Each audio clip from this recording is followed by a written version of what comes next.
Okay. Oh my. What's that? What is it eating?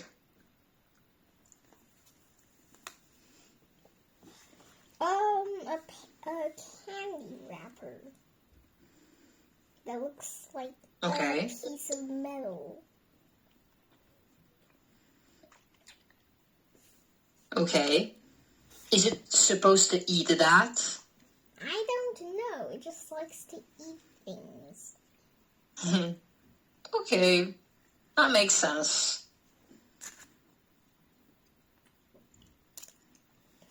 So how was your week thus far? My week was great. Nice to hear that. Anything specific you want to share with me?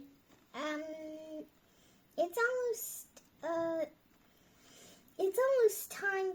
It's almost time for the summer holiday. Yes. That's true. And are you excited? Looking forward to it? Mm-hmm. Okay. Well, I can say me too. Summer holidays were always my favorite parts of school. So yes. I kind of am looking at summer as a period where everyone should sort of rest and relax. Okay. Okay, and right now, no time to rest and relax for us because we will be continuing to work on our material. But tell me, do you like the new background that I made for this class? I mean, I didn't make it, the AI did, but do you like it? I like it. Did you make it with ChatGPT? Yes, I gave it instructions. Okay. Great. It's a temporary pen. I love using it. Do you remember doing this in our last class, in our previous class? Yes. Great. Some key takeaways from this.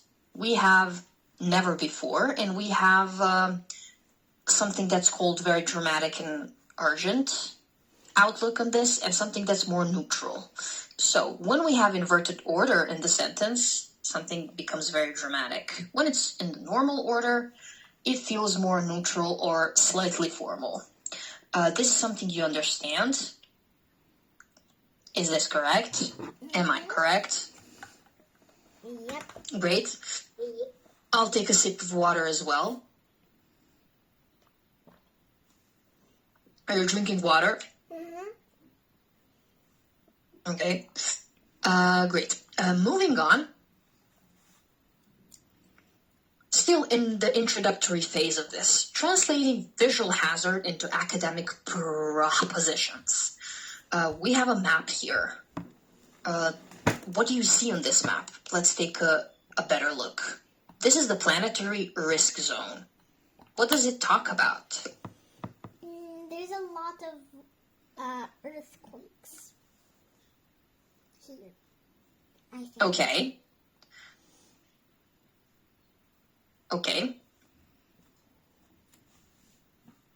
That's true. And what does this tell us over here?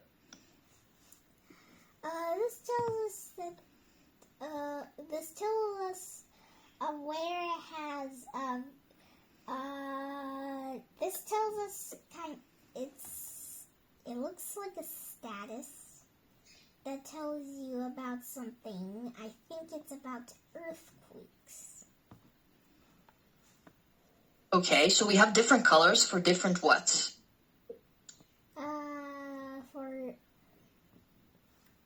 Different places, I guess.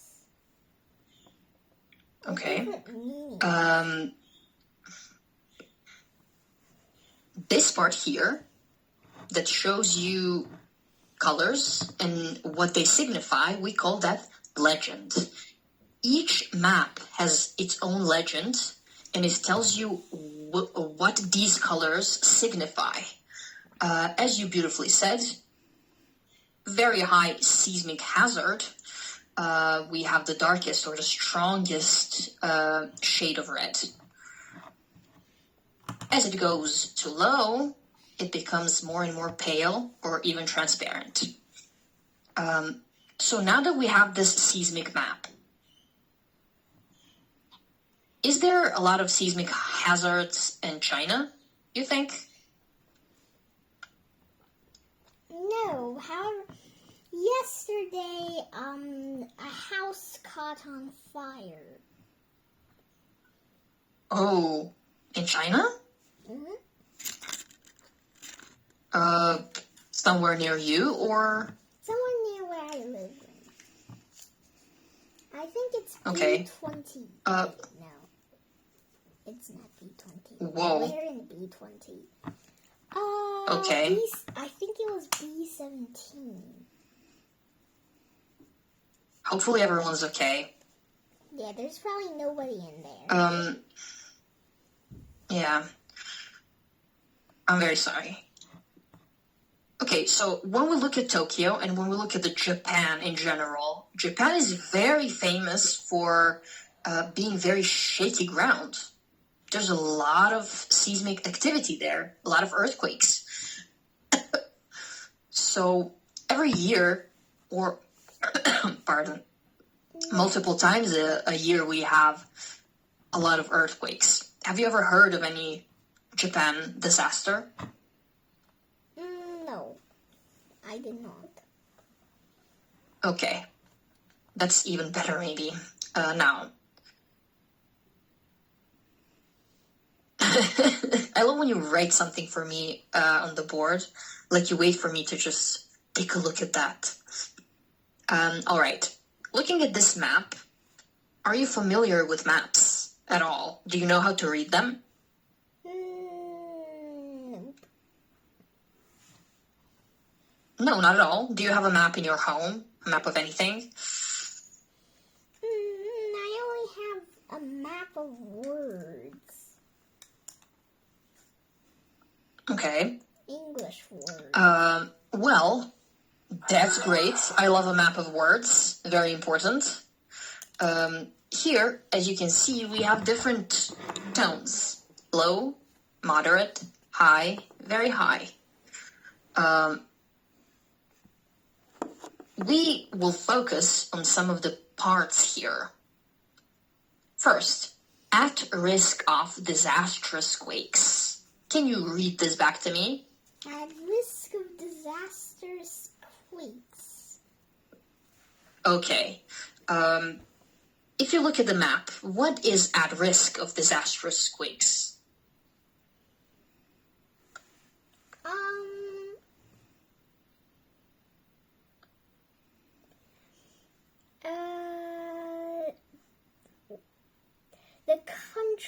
The countries here are at risk of earthquakes that can cause disasters, probably. Great. Yes. And I just talked about one country that has the most potential for like a huge disaster. Which country is that? I don't know. It's Tokyo. It's Japan. Japan. Yes. I went there before. I know. That's why I keep talking about it, because you mentioned it before. Look at this. Do you know what's this? Which continent? Which country? I think it looks like a rabbit. Oh, I've never thought of it that way, but now I think I see it a little. That is Australia. Have you heard of Australia before? Mm-hmm. Okay. Australia is a continent, but it's also a country. Oh. Does it have a high risk?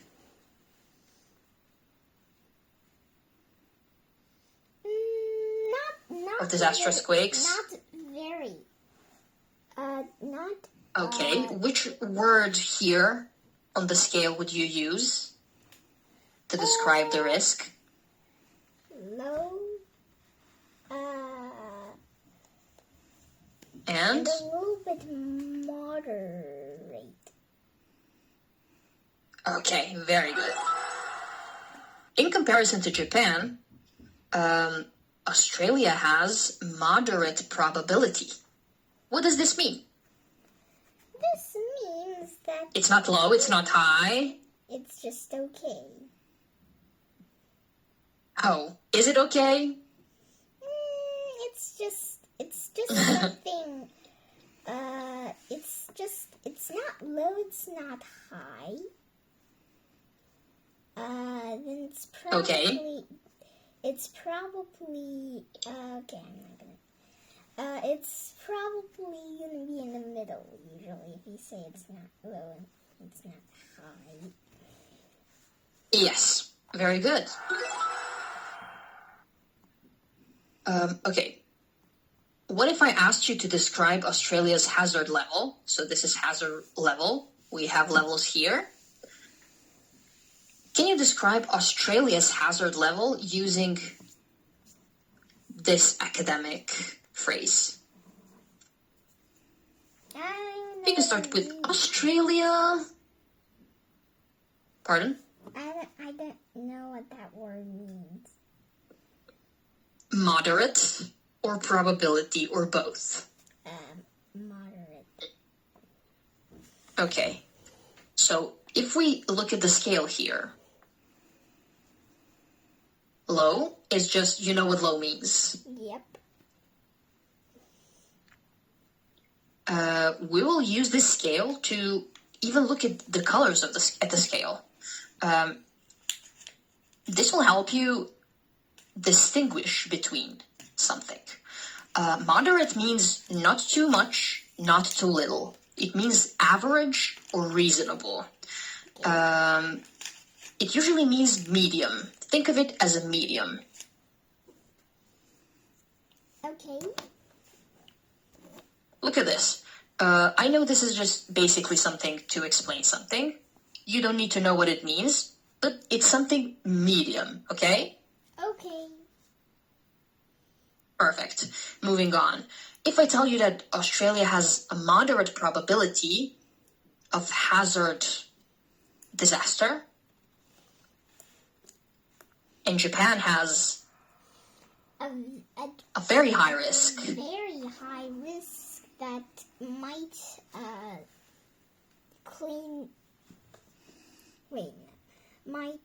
take down a lot of people. Very good. So now that you know that moderate is not very scary, can you compare what sounds to you more urgent and dramatic? At risk of or moderate probability? Very at risk of. Good. Okay, that is very good. Actually, one thing though, Japan is an island. Did you know that? What? I didn't. I think I knew that. I remember someone telling me that. However, I think I might have forgot. Okay, I wanted to say that because if you're surrounded by water, you have higher chance of getting, overwhelmed with water from tsunamis. Do you know what a tsunami is? Yes, it's those big scary things that come out of something, probably an ocean usually. Yes. It's usually described as very dangerous. Okay, very good. Moving on now. The wave-like scientific argumentation here, we have steps. Look at this. We start at 1 and at 5. When something is divided into steps, it is easier for us to sort of understand. Let's read this. Just these parts that are bold. Okay, We start where? We start in Japan. Next we start in field experiment. After that, expectation violation, the breakthrough, Good. cautious outlook. Okay, very good.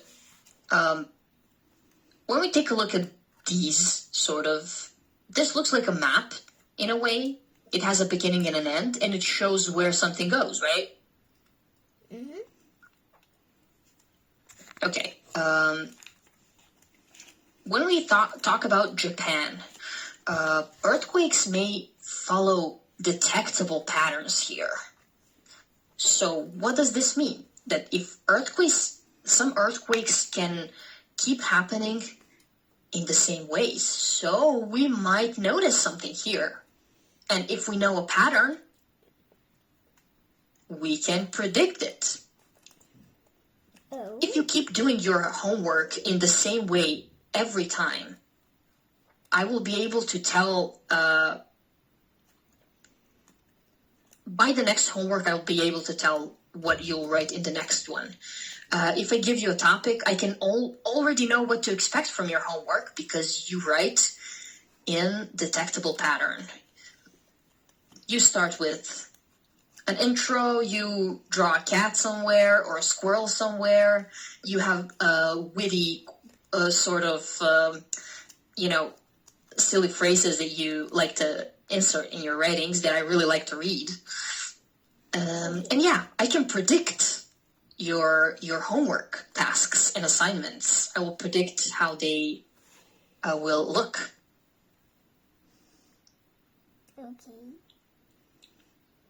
Okay, when we start, we have Japan first. Some earthquakes may follow detectable patterns. However, field experiments in California, what did scientists do? Scientists drilled 3 kilometers into the San Andreas. San Andreas Fault to monitor stress buildup. Wait, does this mean the land can feel stress too? Yes, it means exactly that. It cannot feel the stress as like in the brain, but it can feel the stress from something building up. If something is so tense like this and it keeps getting tenser and tenser and tenser, it has to explode somewhere. It's like, imagine shaking the bottle of the Coca-Cola. When you open it, what will happen?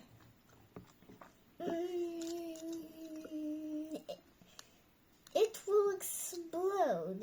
However, it will be very deadly if you are something as tiny as a rodent. Exactly. What if we were, as humans, so tiny as rodents to Earth?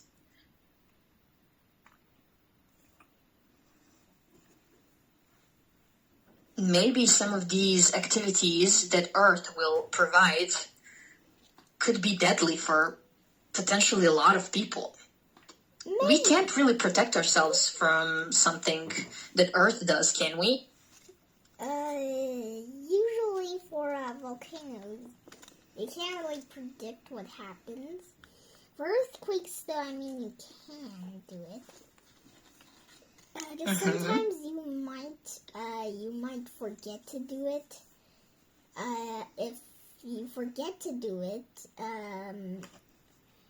you might run into some trouble.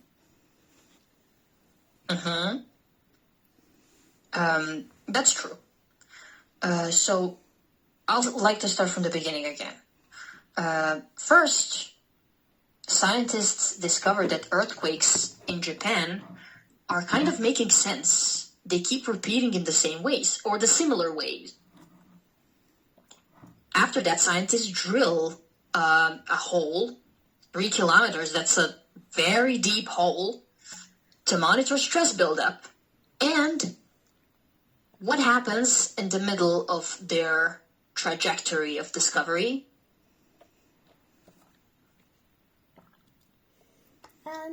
Year after year, nothing happened. Hoped for signals do not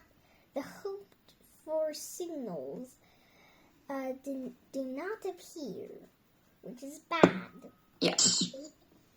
Yes, it's bad. Why? It's bad since you don't know when it will the Earth would literally shake you. Would literally shake you off this planet. Yes, true that. We didn't get what we hoped for, so we're sad, as you said. But then we have the breakthrough. The breakthrough means what? We finally get what? We finally get the signal.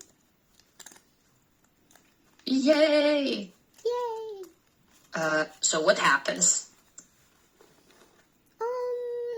Tiny but identical pre-slip changes are detected 10 hours before a 1.0 quake in 2008. So, we finally get something, some feedback, some information. 10 hours before very, very low intensity earthquake. So this is not a dangerous earthquake. Yep. And finally, what happens? Finally, cautious outlook. Early warning systems are designed, but earthquake prediction needs probabilistic.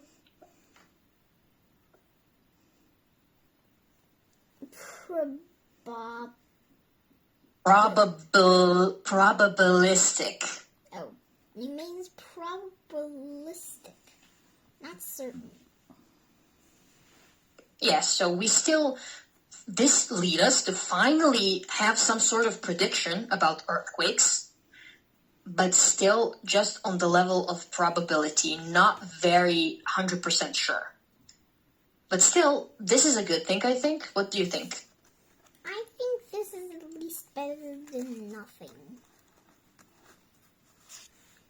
I completely agree with you. That's a great assessment. Thanks. If we look at this point here, the author chose to put the failure before breakthrough. Why do you think we put the failure before breakthrough? What would be different if they swapped the order? If this is number 4 and this is number 3?